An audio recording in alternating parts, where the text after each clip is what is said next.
Okay, well, let's try this again. I'm going to take a video of the motorhome. 1983 Holiday Rambler.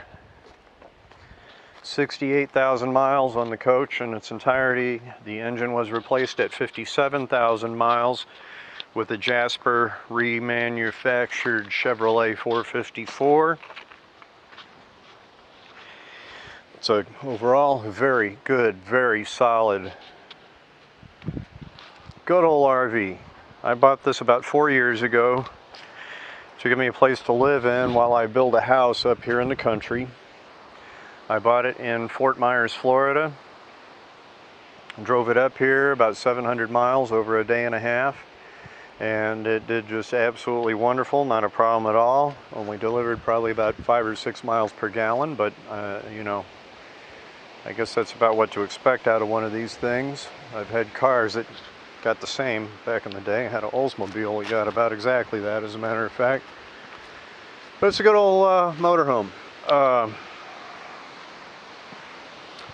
Let's see. 8 tires. This motorhome comes with a tag axle. That is, the front axle has dual wheels on each side. In the back there, that's your drive axle. The back axle is called the tag axle. That does not drive anything. It just smooths out the ride quite a bit, and it truly does.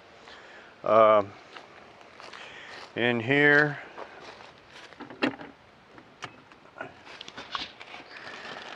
got a 6.6 generator, a 6.6 kilowatt Generac. And if the meter inside is correct, it's only got a little over 500 hours on it, all in. It also runs very well. I did just crank it up a few days ago.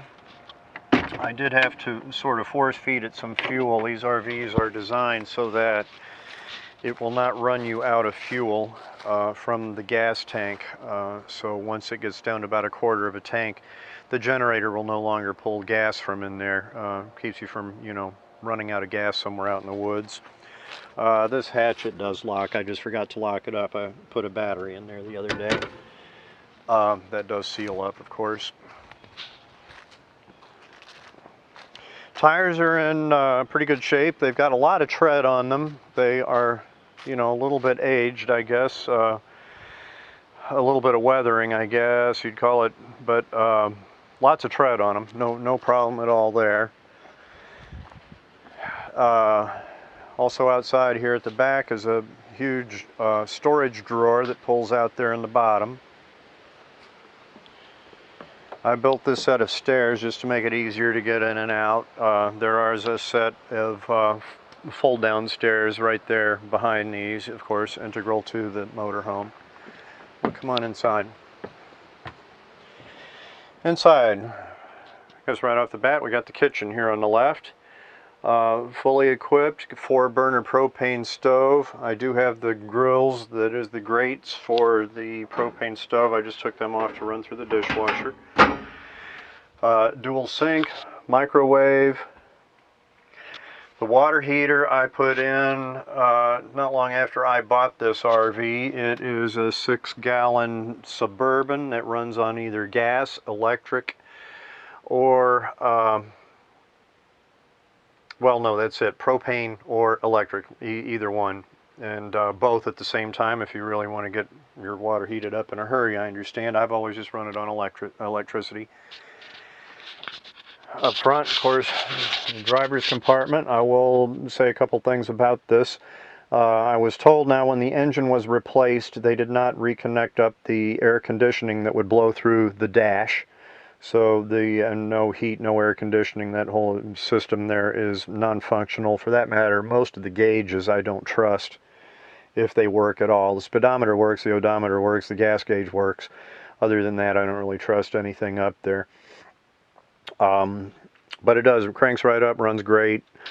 I have not driven it a lot since I got it up here 4 years ago. Just a couple trips, like 5 miles down the road and back. To exercise the systems, but that's a big hassle, you know, to secure everything that can slide or tip over or fall down and get it back here and get it leveled up. So I haven't done that in a little while, but I do crank it up very regularly, you know, at least probably once every month. I think once I might have gone a couple months, but I crank it up regularly and let the engine run for a little while, and put the transmission through the gears without moving, you know, just with my foot on the brake. Power seats work. Above the driver's area, that is a bed that pulls down, can sleep one probably normal sized person pretty comfortably, or two small people. I think it's got like 175-pound capacity.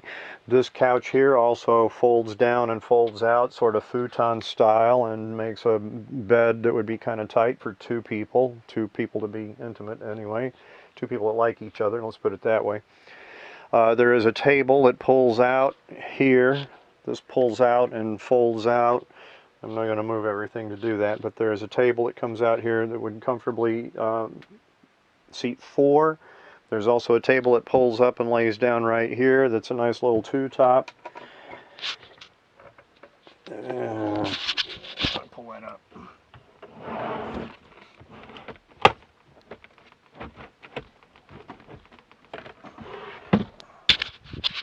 Something like that.